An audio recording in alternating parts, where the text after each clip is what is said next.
I work at a company called Useful Networks based in Denver. We're focused on wireless with a Facebook context. So we're coming at this from a slightly different angle than I think some others are, but with a lot of common context in terms of what we want to get out of Facebook.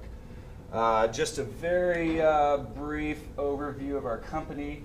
We were started in July of 2006, acquired by Liberty Media based in Denver in February of 2007, now part of the Liberty Media family. We have deep experience in wireless and location services. Some of you may know of David Hose based here in Boulder. David's our co-founder, along with Scott Voigt, our VP of software back here, and Brian Levin, our CEO.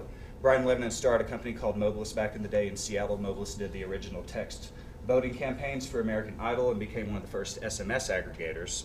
So fast forward a few years, Brian connects with David Hose, aggregation with wireless carriers, David doing location, put the models together. We are set up as a location services aggregator so that application developers can plug into our platform for the purpose of getting location today from operator sources, in the future from multiple location sources. So to simplify all that, if I can get my little bullet to come up there, we are all about taking the BS out of LBS. So we are focused on 4 core segments. The one we're talking about today is community. We think ultimately there are 4 stakeholder segments to our platform, and certainly social networking is one of those, and that's what we're going to be talking about today. From a business perspective, step 1 of our plan is to launch applications, whether applications we're building ourselves or applications where we're partnering with a third party to put the application on an operator deck or work with the wireless operators networks. This year for us is all about getting location connectivity with operators, launching applications first with an end goal of working towards a platform play. So right now we're building our platform components, eating our own dog food, with the ultimate goal of not building our own applications, but instead helping others who are building applications launch those apps on wireless networks to the extent they involve location. And our basic premise is location is hard, location is complicated, and it's only getting more so with respect to operators and the emerging sources of location. So we take the BS out of LBS, let you focus on developing the applications that you're really good at, stay experts at what you do. We become location experts and help you onboard the operator networks and do location. So that's Useful Networks in a nutshell. I mentioned we are working on applications. One I'm going to talk about today is called SNIF, the Social Network Integrated Friend Finder.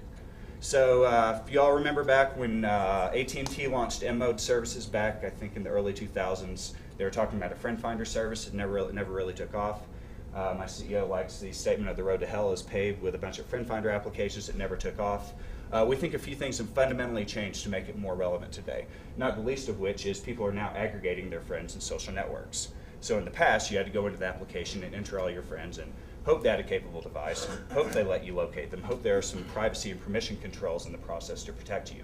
So today, a lot of those things are in place. More carriers have location connectivity and capabilities. More people have location-aware devices. So a friend finder service is a lot more relevant today than it was several years ago. At the same time, we think some people approaching friend finders are doing it a bit upside down, and that they're really building new social networks at the same time when certainly networks like Facebook are rising, and that seems to where people are voting where they want to place their friends. So we'll see. Our premise is be open to social networks, whichever ones are opening up their platforms. By the way, we think the address book on the phone is also a form of a social network, so we're open to that. So what I wanted to start with, this is my profile page. It shows what our application would look like on your profile page. More interestingly, this is our application itself. And at the risk of technology demos not working when everybody's watching, I am going to locate 3 people, one of whom is sitting right over there, and 2 others who are watching the Nuggets beat the Mavericks from a nice luxury suite. All right, so how many of you are involved in any kind of wireless endeavors versus strictly web? Wireless? A few, 3, 4, cool. How many of you are thinking about getting into wireless as you morph over from web versus staying focused solely on the web? Anybody thinking about getting into wireless after the web components? Okay, what are you thinking about doing? We have a database of business directories focused on nightlife information. Okay. Providing up-to-date information on multiple social networks and websites. Okay. Which helps the businesses themselves make those updates so they don't have to keep adding. Okay. So getting into the mobile side and just having your phone and stuff like that, be able to access that information is definitely where we're kind of leaning towards, Okay. along with the web. So. Okay. All right. Well, it looks like we found everybody, which is cool. So got our two guys here at the Pepsi Center, and right here at 1475. Walnut is our own Scott Voigt, and I can zoom in, but you've all seen maps, so I won't bore you with that. So this is, in a nutshell, is the very simplest form of friend finding. You go mark your friends, and you go find them. Now, what's happened behind the scenes here? First, I've established what we at Useful Networks call a location ship with my friends. So I have a set of around 300 friends on Facebook, only a subset that I can find. So I have to invite each of those friends to be locatable. So let me show you what that looks like.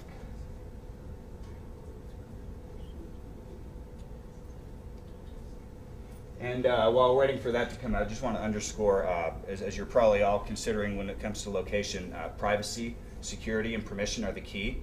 And these applications have to follow a mutual consent model where not only you asked for permission for me to locate you, but you also have the ability to be notified every time I try to locate you based on your preference. And you also get periodic reminders that say, hey, by the way, don't forget you've signed up to let yourself be located.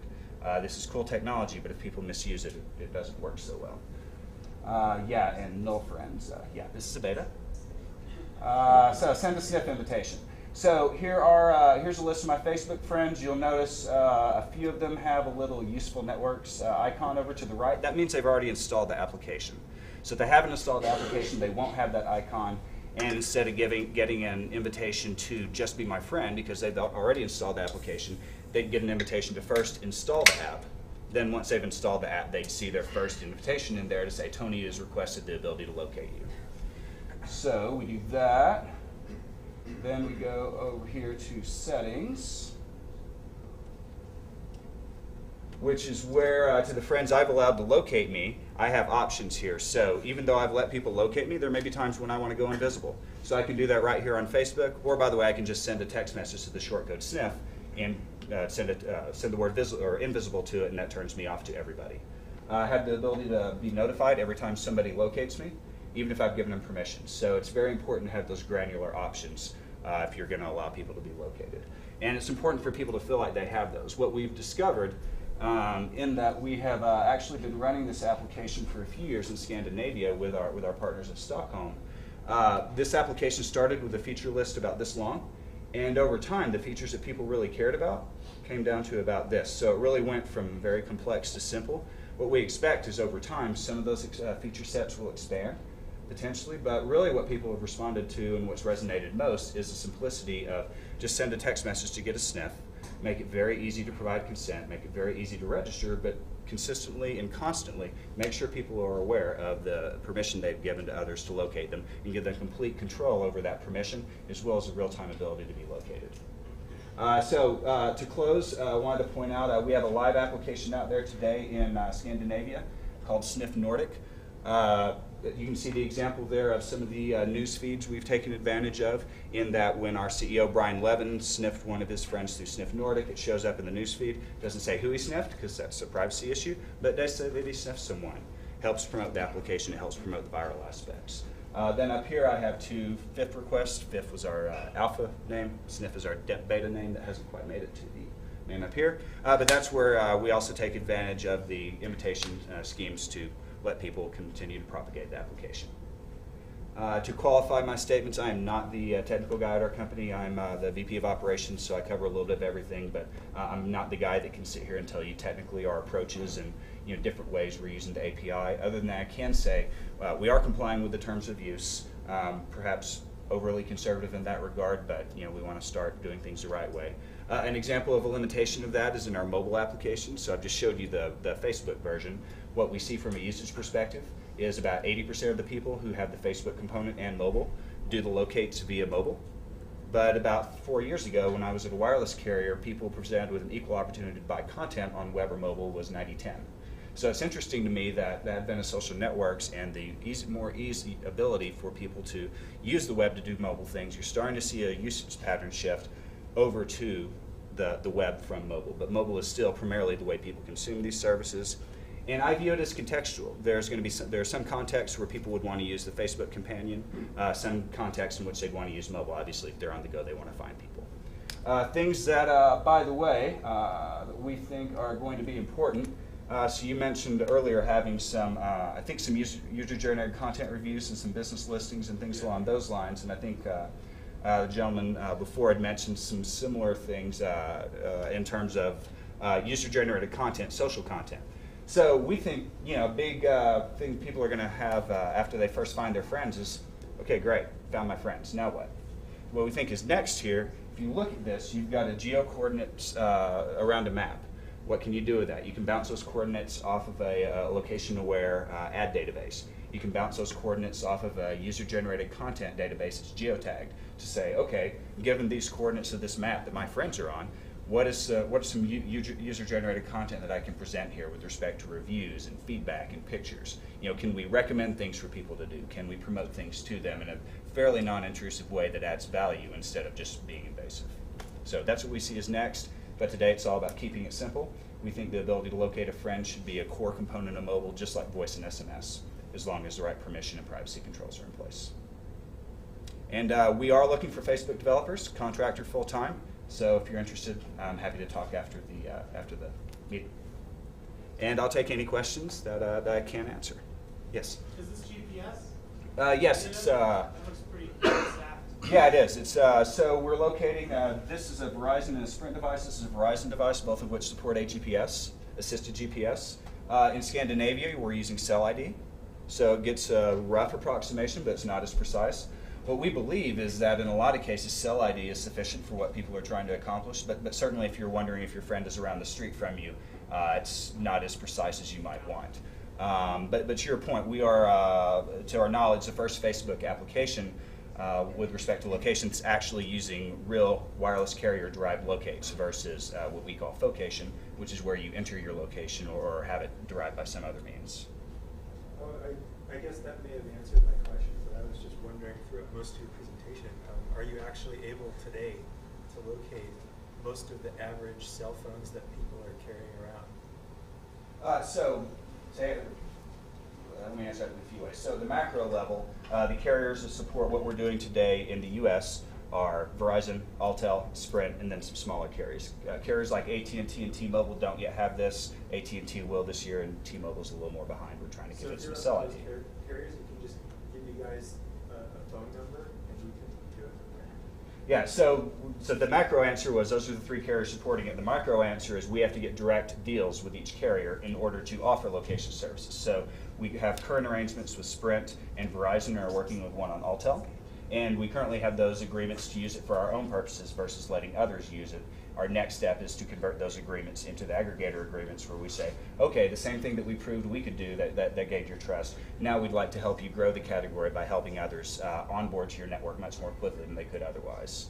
But yeah, these are real locates. This is cross carrier showing multiple carriers.